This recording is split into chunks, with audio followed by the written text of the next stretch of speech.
Hello and welcome back to Fazbear Frights for the last time for a while.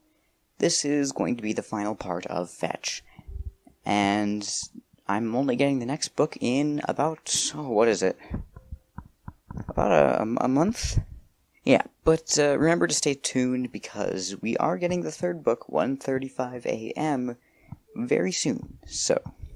But yeah, without any further ado, let's finish Out of Stock. Outside, the moon fought for space in the sky against the invading clouds. Inside, Oscar's vision blurred for a moment longer, until he finally felt things come to focus. "Maybe we should call his mom," he heard Isaac say. No, don't call her," Oscar said, and they both looked worried again. "What if your brain shorted out or something?" Raj said. "I'd still be smarter than you," Oscar murmured. "He's fine," said Isaac. Oscar tried the light switch by the door. Dead. Isaac tried the remote for the television, but the screen stayed dark. Nothing. "Well, I guess that settles it," Raj said, heading for the living room where their sleeping bags were.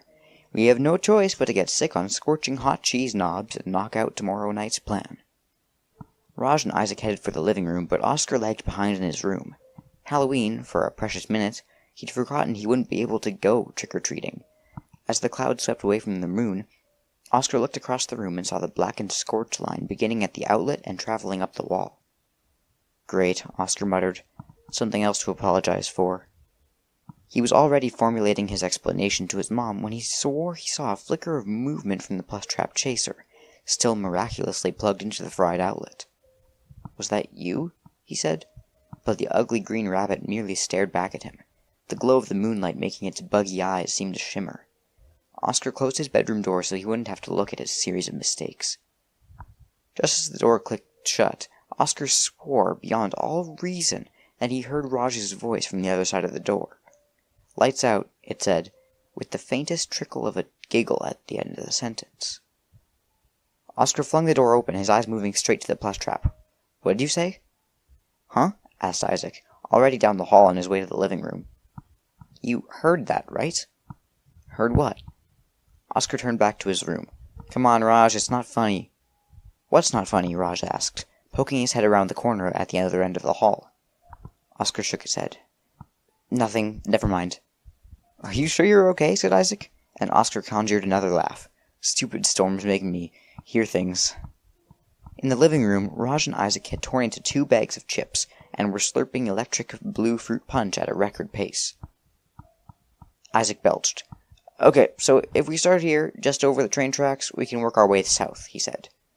They were studying Raj's glowing phone, open to a map of the town that centered on the split by the rail line between the east and west side. It wasn't lost on Oscar that they lived on the wrong side of the tracks, a joke that was a little too on the nose to make even with his friends. "No, we need to start south and work our way north," said Raj. "But we'll waste all our time in transit," argued Isaac, punctuating his point with another loud burp. "Dude, I could smell that one," said Raj, scooting away. "And we'll move faster between houses if we're not already weighed down by candy. It's all about aerodynamics," he said. Oscar had been watching the plan hatch from the kitchen while he quietly crumbled. The boys finally noticed him standing there. "Fine, Oscar can break the tie," Raj said. "Where do we start, Oscar? North or south end of the tracks?" "I can't go." Raj let his phone drop to the floor. He and Isaac exchanged a look, and Oscar tried hard not to believe they hadn't seen this coming. But Oscar was forever having to skip out on plans when his mom called on him. Her little man. "It's my mom," he said unnecessarily. "She needs—" He couldn't even bring himself to finish. Isaac said, putting on his best act. "It'll be lame anyway." Raj played along as usual. "I bet the full-size candy bars are just a myth." Isaac nodded. "And we'll split the stash 3 ways." Oscar knew they were lying about it being epic. He knew they'd divvy their haul with him, he knew they were disappointed, but he'd never felt more grateful for his friends. "Whoa, is that a white streak in your hair?" Isaac said, pointing at Oscar's head, pivoting the conversation. Oscar reached for his head. "Seriously?" Isaac chuckled. "No, but I'm sure you fried a few brain cells back there." Raj cackled. "Not that you could afford to lose any." For the first time that night, Oscar felt settled.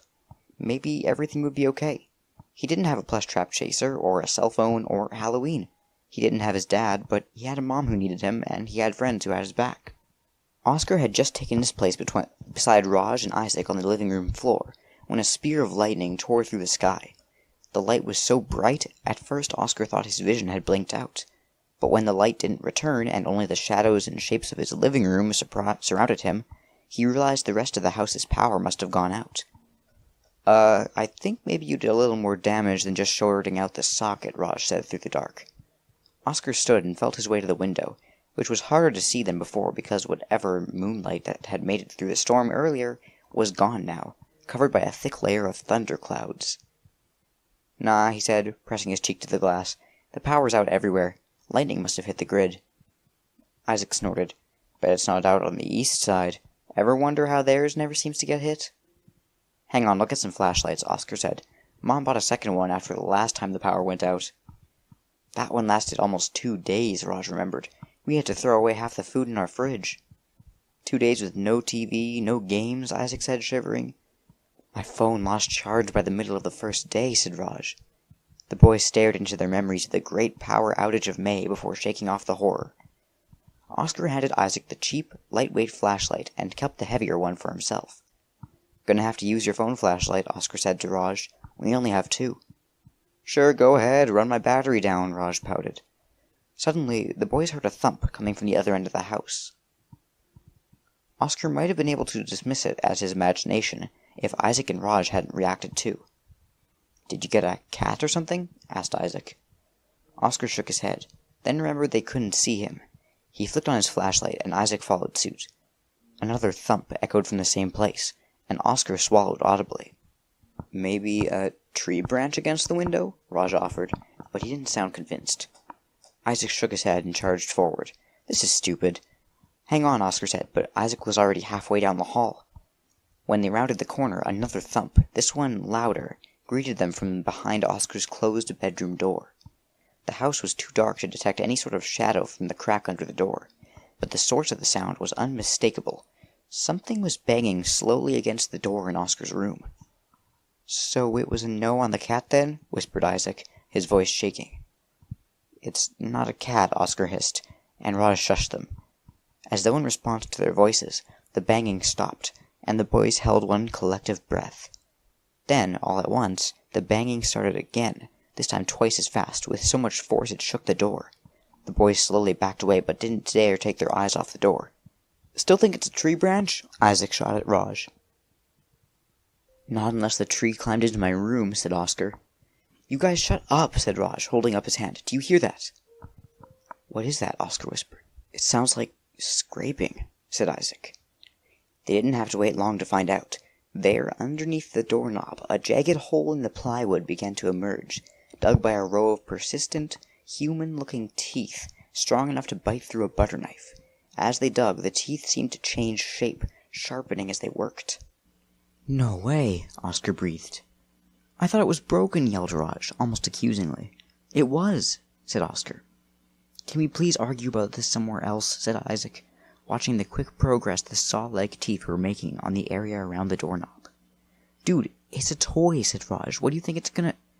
Then, with 2 more powerful bangs against the door, the bronze knob fell from Oscar's bedroom door, and it swung open to reveal a 3-foot shadow with long, crooked ears. And while the plush trap was a mere shadow, its gleaming, jagged teeth shone even in the dark. And was that blood around the edges of its front teeth? How was that possible?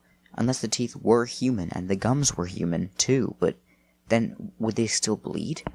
It was all impossible. So impossible he couldn't bring himself to say any of it out loud. Then, all at once, the plush trap chaser ran straight for Oscar, Raj, and Isaac. Go, go, go, Raj screamed, and they sprinted down the hallway. Oscar heard a small clunk and nearly tripped over whatever it was. In here! The boys darted to the next closet, the next closest room, Oscar's mom's, and slammed the door behind them. Raj shoved the others aside to lock it. Really, you think it can turn knobs? Said Isaac, trying to catch his breath. I don't know what the heck it can do, yelled Raj. Then the banging began, this time on the door closest to them, and the boys stepped away in unison, watching the door bow under the force of a 3-foot bunny. Oscar's eyes widened as he heard the telltale sounds of scraping. The plush trap was about to chew through this door, too. How do we stop this thing? Said Isaac. The switch is under its foot, right? They continued to back away as the scraping grew faster, the rabbit's skills appearing to improve with practice. Oscar looked around the room frantically. Well, we'd better think of something quick, or that thing's gonna eat through this door, too, and I don't think we can all fit in the bathroom, said Raj. Oscar was beginning to grow frantic as the chewing sped up. Oscar, Isaac said, and Isaac shined his flashlight at the hole beginning to form by the doorknob. Quick, climb up on something, the highest thing you can, said Oscar, and they each found a surface. Oscar on the vanity, Isaac on the dresser, and Raj perched precariously on top of the headboard.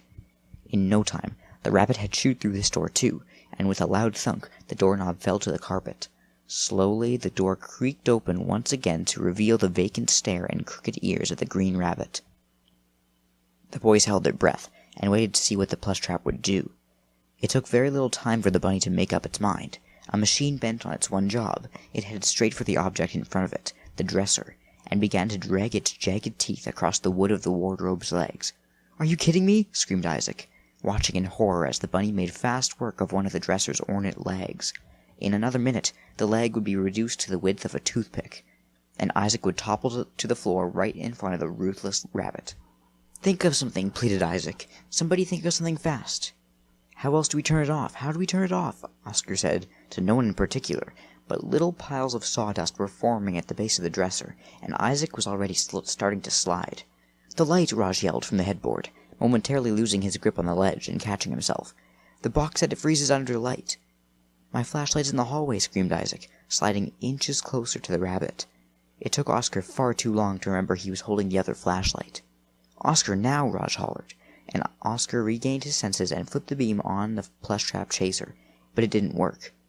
"Get in front of it!" screamed Isaac, and Oscar scooted to the edge of the vanity and stretched his arm as far as he could so the beam of light shot directly into the bunny's eyes. Suddenly, the toy froze mid-gnaw as it opened wide for the last chomp on the dresser leg. The room grew quiet as the boys gasped for breath, the beam of the bunny shaking under Oscar's trembling grip. "Keep it steady," Isaac whispered, as though afraid he could wake the beast by sound. "I'm trying," hissed Oscar.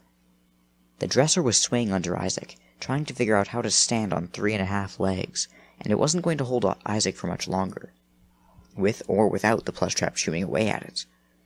"I've got to get down," said Isaac, more to himself than to his friends, but they understood. He was trying to gather the courage. "It can't move as long as Oscar keeps the light on it," said Raj, sensing Isaac's distrust of the momentary armistice. "Easy for you to say," said Isaac, never taking his eyes off the green thing at the base of the wardrobe. "You're not inches from a freaking wood chipper. And what the heck is up with its teeth? They're not supposed to be like that." "I think it's safe to say there's a whole lot about this situation that isn't supposed to be like that," said Raj. "Now, would you get off the stupid dresser?" "He's right," Oscar encouraged. "So long as there's light, it's not supposed to be able to move." "It wasn't supposed to be able to move anyway, remember?" said Isaac. "How did it suddenly come to life?" Neither Raj nor Oscar had a good answer to offer, especially not in that moment. Maybe the lightning? Something about when it was plugged into the socket? "I don't know. What I do know is that the dresser is about a second from collapsing," said Oscar. Isaac nodded, accepting his fate. He was going to have to venture down to the floor. Sliding himself as far away as possible from the open mouth of the plush trap, Isaac draped one leg over the side of the dresser, then snatched it back, throwing his balance off.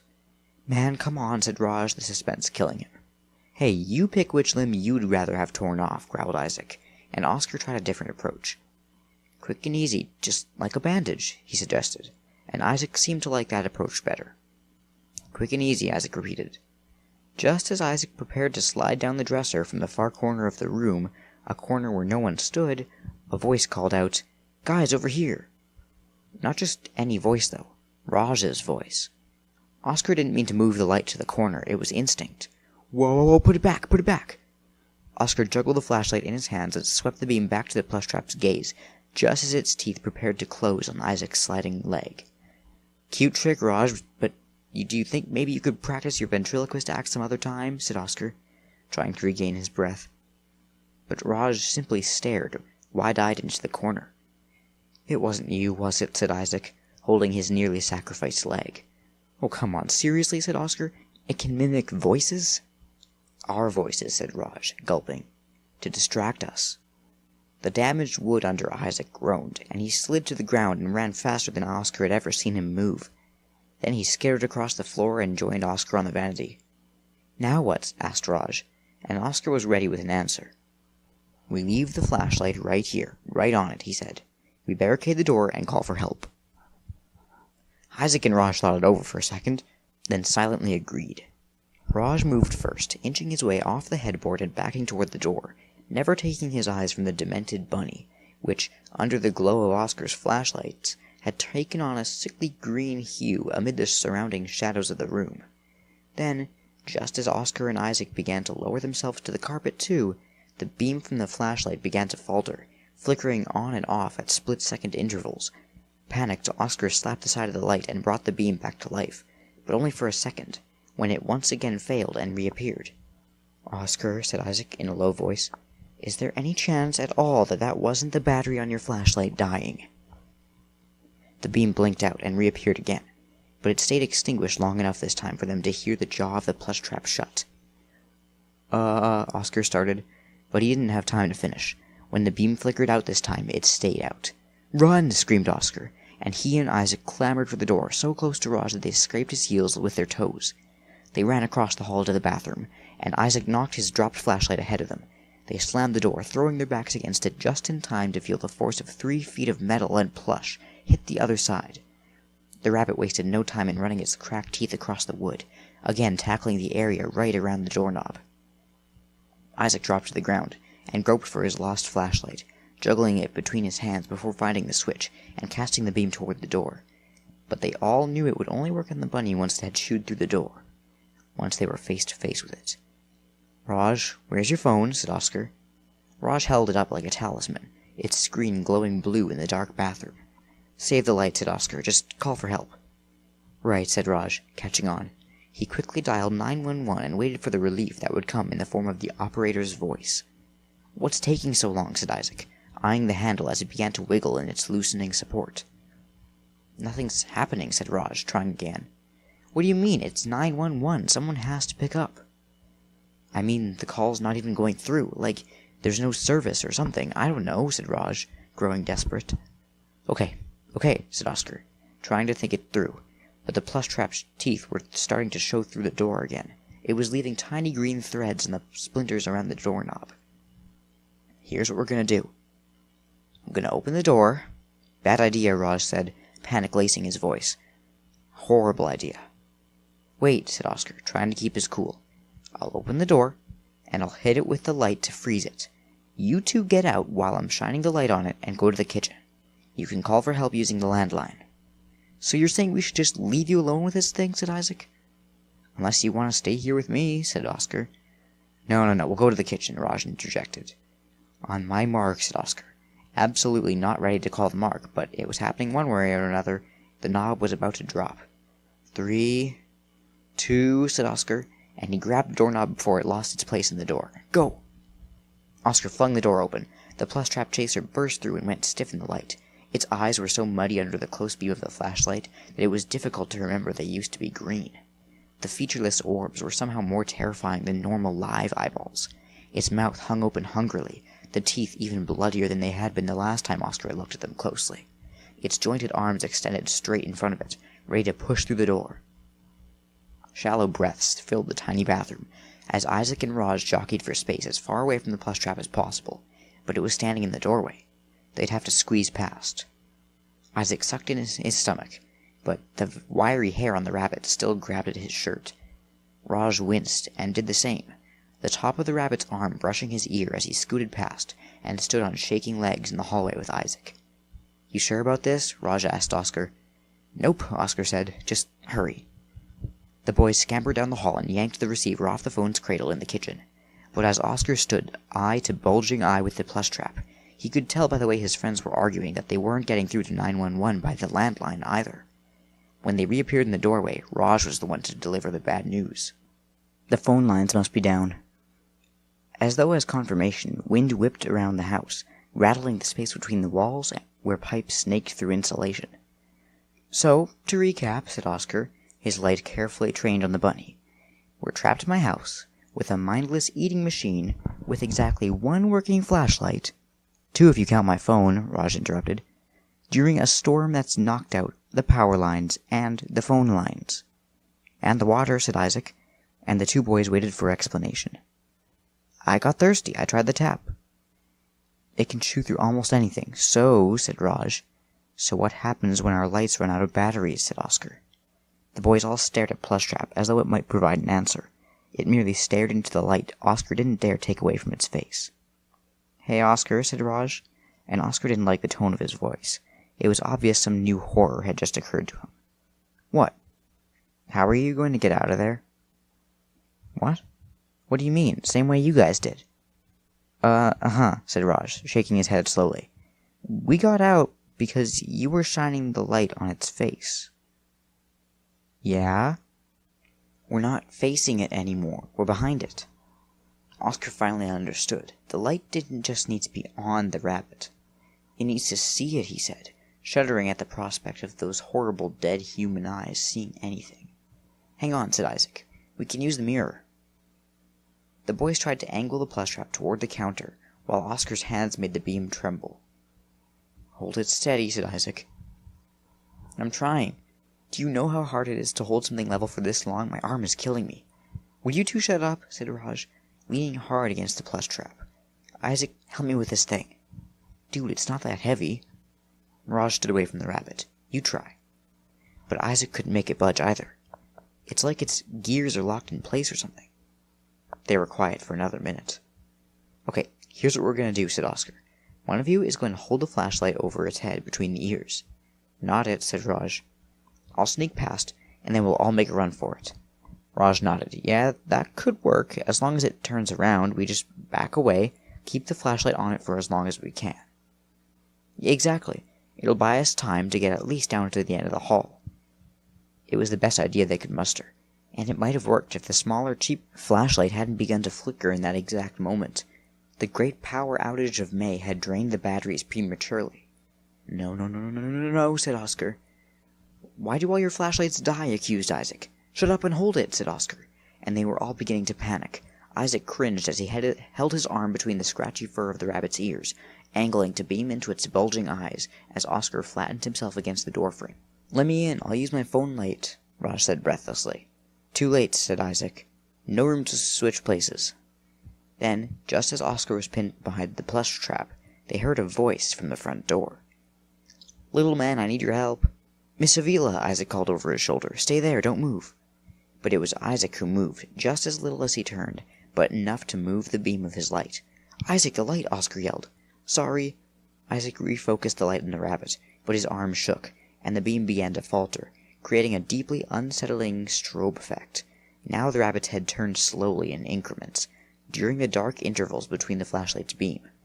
When Oscar was nose to nose with the rabbit, the flashlight failed completely. "Run!" screamed Oscar, and the others followed suit, shrieking in unison as the plush trap lived up to its name, chasing them in freakishly smooth mechanical strides down the narrow hallway of Oscar's house. Raj tried to aim his phone screen behind him, but the beam of the light wasn't bright enough. "The flashlight!" yelled Isaac, and Raj tried, but in his panic the thin phone slipped right through his sweating hands. If there was any hope that the phone had survived its fall, the immediate crunch that came afterward extinguished that hope. The rabbit had stomped it. "The garage!" Oscar managed to gasp as they fled the biggest regret of his life. Throwing the door closed against the lunging rabbit, the boys listened in horror as it once again began to attack its obstacle with ruthless efficiency. "This is the world's worst toy," Raj gasped. "How did it know your mom's voice?" Isaac wheezed. "Who knows?" Oscar said, throwing his hands in the air. "Maybe it overheard her on the phone?" He laughed hysterically. "The possibilities are endless."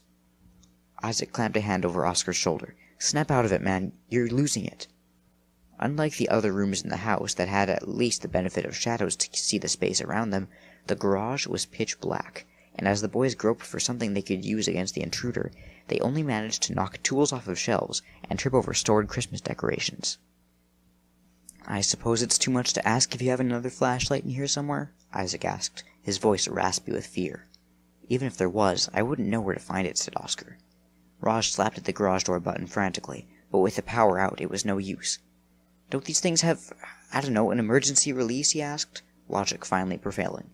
Fur and teeth were beginning to emerge through the chewed hole in the door to the garage.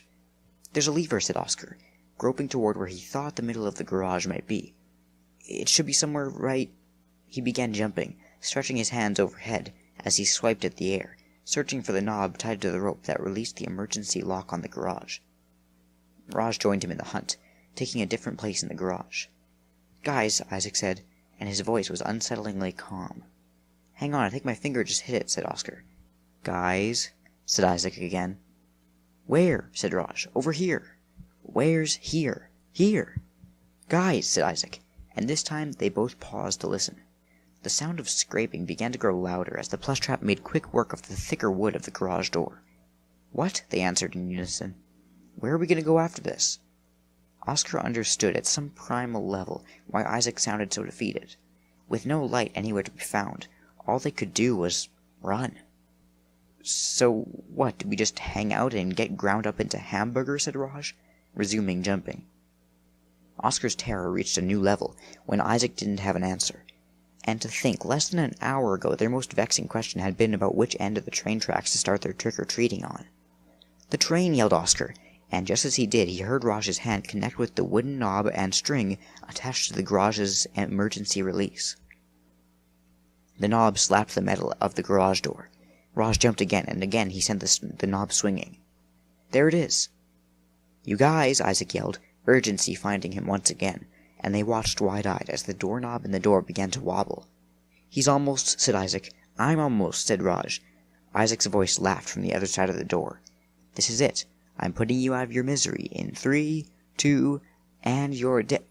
Raj's fingertips caught the wooden knob, and this time he yanked hard on the string, releasing the automatic arm holding the garage door in place. "Get on that side," said Oscar, and Isaac grabbed the ridge of the garage door on one end, while Raj took the middle and Oscar took the left. They flung the garage door open with enough force to make it hit the top of its track and come crashing back down. Just as it did, the handle from the door leading to the garage dropped to the concrete floor, and the door swung wide to reveal the plush trap chaser, set on mindless destruction. The boys threw the garage door open with the same amount of force, only this time they ducked underneath before it came crashing down again, putting them on the driveway and the rabbit in the garage. It slammed into the door, dragging its teeth across the metal as they winced under the sound. "This isn't going to hold it for long," said Raj, and while the Oscar from yesterday might have doubted that even a functioning plush trap could cut through metal, the Oscar of tonight had every reason to believe it. It wouldn't stop until it had a reason to. "The train," he said again, then took off running, taking it on faith that the other two would follow him. They'd barely reached the end of Oscar's block before they heard the squeal of twisted metal and knew that borrowed time had expired. They hurtled over bikes left abandoned in people's yards and electrical transformer boxes, swatting away dead leaves and trash that swirled in the air and assaulted them, all to the soundtrack of a steadily moving mechanical rabbit, its jaw opening and slamming shut to the increasing speed of its chasing legs. Oscar dared to look behind him only once, finding the plush trap closer than he'd feared it might be, close enough to see the glowing whites of its vacant eyes. As the rabbit gained speed, Oscar and his friends lost theirs. The train tracks were still a quarter of a mile away. "Do I even want to know how close it is?" Raj asked, his breathing quickly transitioning into wheezing. "Just keep going," said Oscar. "Whatever you do, don't slow down." Oscar's legs burned as he pumped his arms, but even Isaac was starting to peter out. They just needed to make it a little farther. "How?" Isaac panted, swallowing before trying again. "How do you even know there'll be a train?" Isaac had guessed the plan Oscar didn't have time to explain. "I don't," said Oscar, and Isaac didn't say a word after that. He understood. If there wasn't a train, then there wasn't any hope. Dipping into the clearest path they could find in the wooded land leading to the train tracks, Oscar, Isaac, and Raj raised their hands over their heads, shielding their faces from low-hanging branches as they listened to the plush trap crash a path through the trees, making quick work of any branches that dared to get in its way. When the path began to incline, Oscar knew they were getting close. His lungs were on fire, and Raj was beginning to cough and sputter in pain. When they crested the hill, Oscar saw the most glorious of sights. Light. "I told you," Isaac panted, "they never lose power." But as they tumbled down the slope leading toward the tracks, they once again lost sight of the east side of town, and the dreadful realization struck Oscar that without a train to intervene, they'd never make it to the east side in all of its lighted glory. The sound was faint at first, nearly impossible to hear over the howl of the storm and the buzzsaw of the plush trap gaining on them. But when Raj and Isaac looked in the same direction, Oscar thought he heard it. It wasn't just a phantom noise. "The train horn! It's coming! It's coming!" yelled Isaac, and they yelled a collective whoop, filled with relief at hearing their savior approach. But they couldn't see it yet. And when they turned around, what they did see froze Oscar's blood in his veins. The shadow of a rabbit loomed tall across their feet before the bunny ascended the top of the hill. "It's not going to come in time," whispered Isaac. "It'll come in time," said Oscar. The plush trap tipped forward at the hill's peak and launched, sprinting down the hill with expert, deadly precision. "We're going to die. This is it. We're going to die," said Raj. "It'll come in time," said Oscar, never taking his eyes off the rabbit. It was halfway down the hill before Oscar heard the beautiful sound of the train's horn cutting through the whir of the storm. The rabbit's eyes bulged, its ears stuck straight in the air at an unnatural angle. As it pounded down the second half of the hill, Oscar could even see shards of mangled metal from the garage door sticking out of its teeth like chicken bones. Oscar dared to take his eyes from the plush trap, just long enough to catch sight of a small circle of light at the visible end of the track.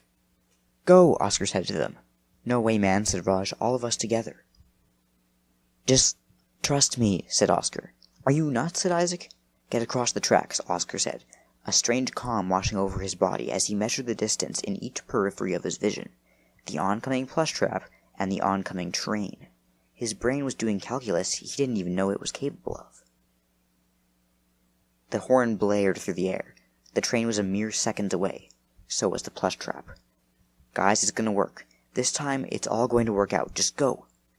Raj and Isaac took one more look at the oncoming train before diving over the tracks and tumbling to the other side. Oscar could hear them screaming for him to cross too. He could hear them, but he wasn't listening. All he could focus on in that moment, in that split second between possible life and certain death, was the crackling but stubbornly alive voice of Mr. Devereaux. Sometimes you have to know when to go for it, even when it doesn't look possible. And in that impossibly small and infinitely huge space of time, Oscar finally understood what the man meant. Sometimes luck isn't found. Sometimes luck is made, and when it is, you had to know when to grab hold of it. To the chorus of his friend's screams and the blaring of the train's horn and the grinding of the rabbit's teeth, he took 3 giant steps to the right toward the train, stepped onto the tracks, and waited for just the right second when the plush trap chaser raced onto the tracks and turned to face Oscar and the bright beam of the train's light. Oscar had a split second to register the sinister eyes. From its ravenous, bloody mouth came the voice of Oscar's mom. "Little man, I need you!" Then Oscar jumped. The air surrounding him smelled of steel and fire, and at first he didn't know what to make of the light. Was he in a hospital? Was he trapped under the train? "Did I die?" He heard his voice in his ears, and it seemed detached from his body.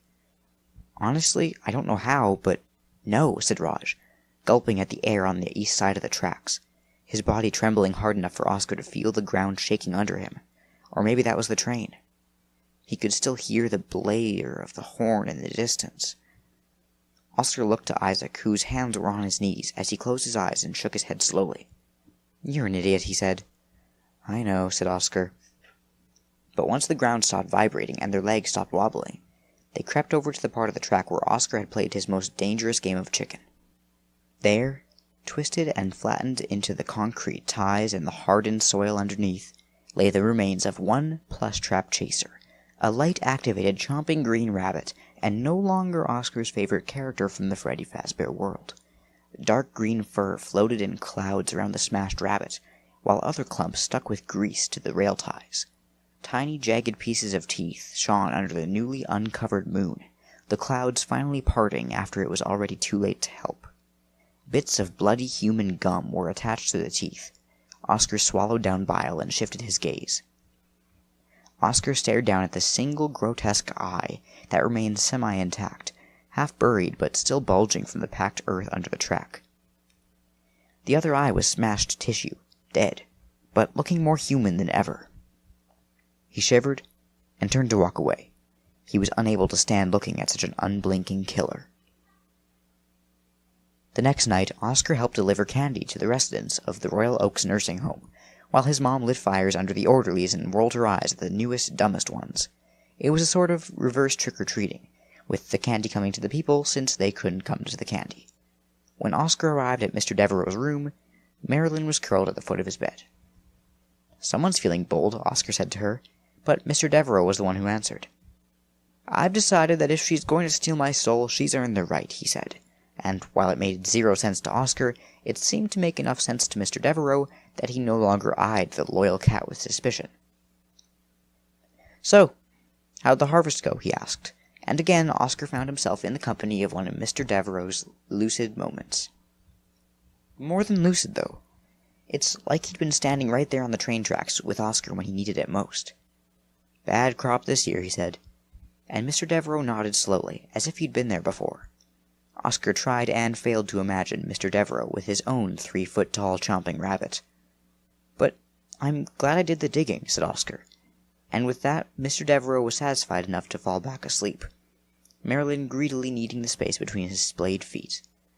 In the break room, Oscar found his mother, to whom he hadn't spoken since this morning, and only to explain that the toy had done just a little bit of damage to the doors, and he'd spend the next weekend patching them and probably the rest of his natural life saving for a new garage door. His mom hardly seemed to notice, though. He supposed their fight over the phone earlier in that night had left more of a gaping hole in her than anything the plush trap could have done. Because he'd felt so awful about that, he did something that he knew he wouldn't make up for it, but he knew he had to try. So he took what remained of his money and stopped at Hal's Halloween hallway, and picked up a small plastic jack-o'-lantern and 2 bags of chocolate-covered almonds she loved so much. He filled the pumpkin with the chocolates, and stashed it in a cabinet in the break room, until he knew she'd be taking her first coffee of the night. When he handed it to her, she smiled, but he thought she hadn't looked that sad since his dad died. Still, she pulled him in for the tightest, rib-cracking hug in recent memory, and even though he could barely breathe under her fierce grip, he was so happy to know that he hadn't completely destroyed her. "I never meant to depend on you so much," she whispered, while she held him, and Oscar was surprised. He'd thought his dad was the reason for her sadness. He'd never considered she might be the reason. "It's okay." And he surprised himself by meaning it. It really was okay. Not all the time, but he thought maybe that made the good times better. Like when his mom liked the present he made for her, or when his friends put their actual lives on the line just so he wouldn't face a monster alone. "It's okay," he said, and he let her hug him for a good long while.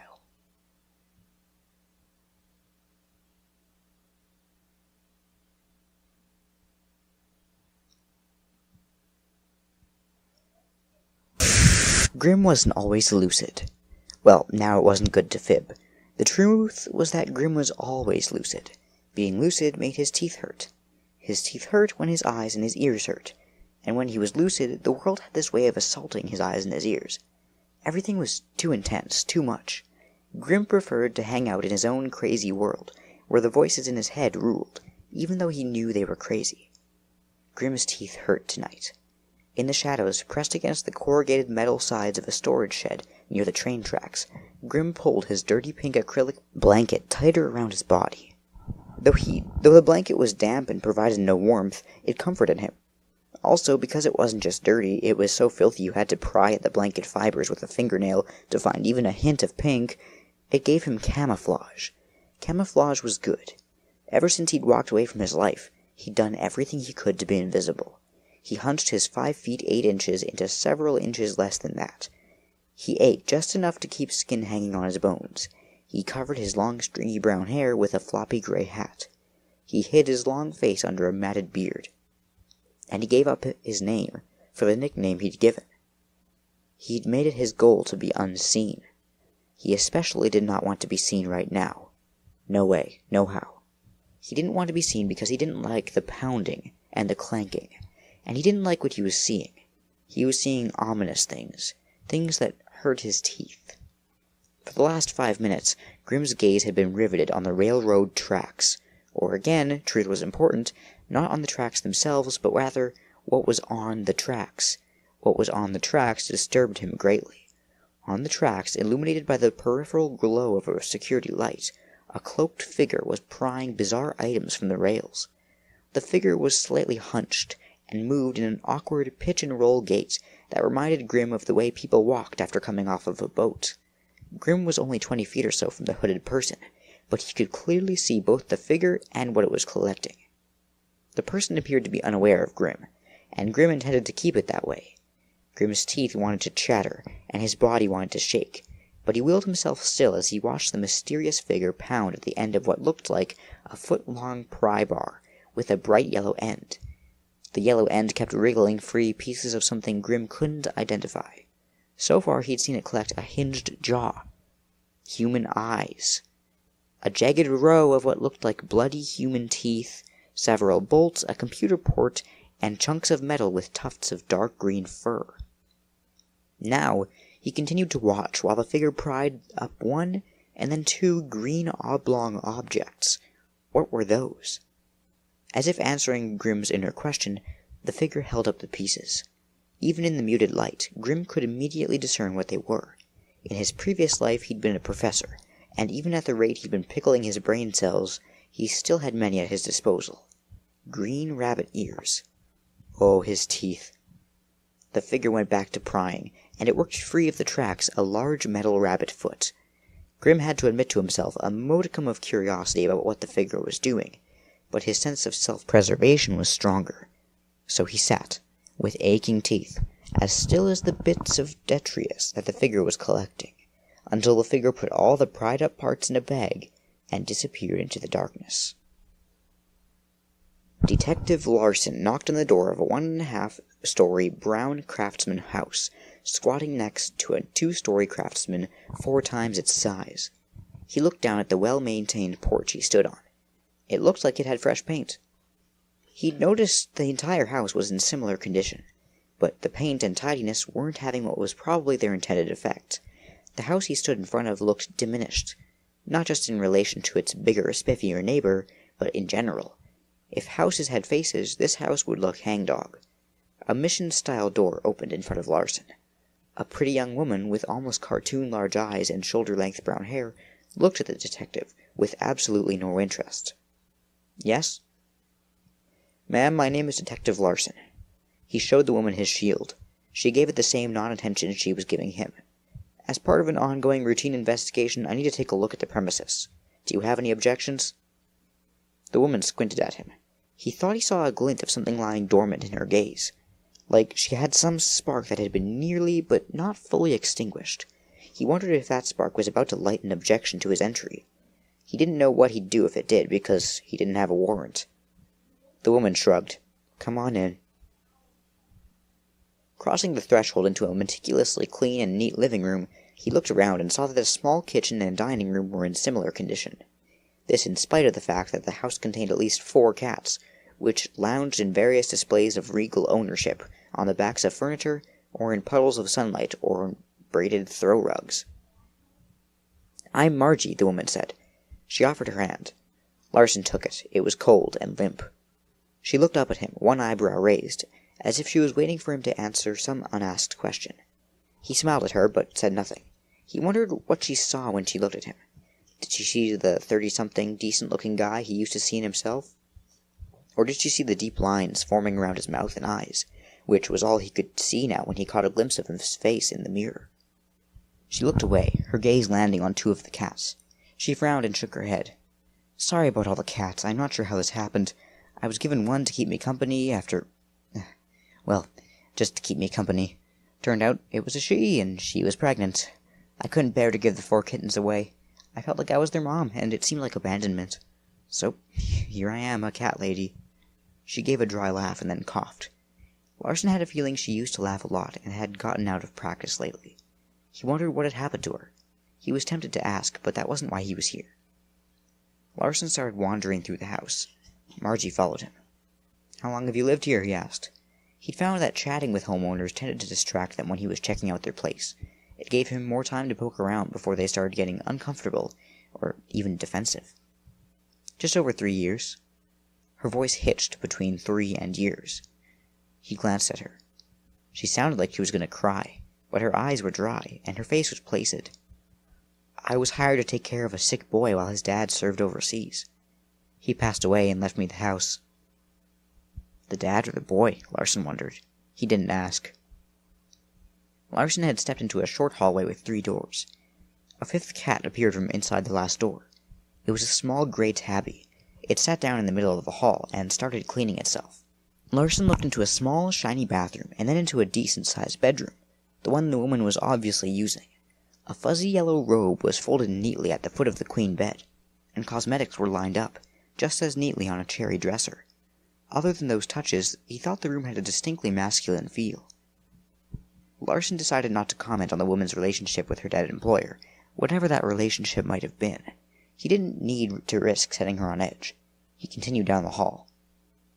The old house creaked and shifted, emitting something that sounded like a groan. He was pretty sure Margie flinched at the noise. A dark gray cat meandered down the hall, sniffed the gray tabby, and then rubbed against Larson's black slacks. He bent over and scratched it behind the ears. He knew he'd be sorry later. He was allergic to cats, but he still liked them.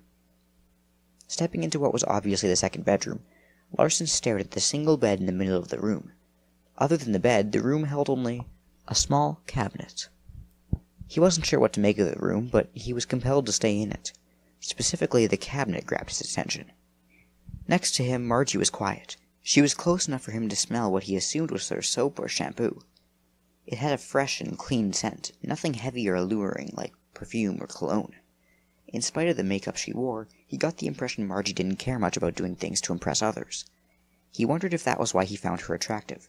He liked her simple transparency.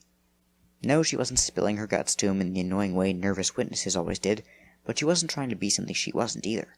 He could tell. He cleared his throat as he meandered around the bed toward the cabinet that captured his interest. "We've been pursuing a person of interest in the ongoing case I'm working on. The case has been at a near standstill. It's gone without any leads until recently. Now we have this." He reached into the inner pocket of his gray sports jacket and pulled out a photo, which he held up for Margie to see. She said nothing, but her face had a lot to say. First she flushed. Then as quickly as her cheeks went pink, they lost all color, and she blanched. Her eyes widened. Her mouth opened slightly. He heard her breathing quicken. About to call her out on her reaction, Detective Larson did a stutter step of surprise, when the gray tabby suddenly jumped onto the single bed. "Sorry," Margie said again. She picked up the cat. It immediately started purring. Larson couldn't help himself. He reached out and rubbed the side of his face. Suddenly aware he was very close to Margie, he stepped back. The cabinet was right in front of him. He hadn't realized he'd reached it. Now he had to see what was inside it. At the same time he was drawn to it, he felt an inexplicable reluctance to open the cabinet door. He sneezed. "Excuse me," he said. "It's the cats," Margie said. "It's okay." He was lying. He'd be miserable the rest of the day. He realized he was putting off opening the cabinet, which was absurd, so he grabbed the cabinet knob and pulled it open. The cabinet was empty. But the inside walls of the cabinet weren't. They were covered in harsh black scribblings jammed close together. What looked like nonsensical letters made by a thick marker covered nearly every inch of the cabinet's interior. Larson could see no meaning in the scrawls, but nonetheless, they gave him the same feeling he'd had when he looked at the recent grotesque death reports. Larson turned and looked at Margie. "What happened in this house?"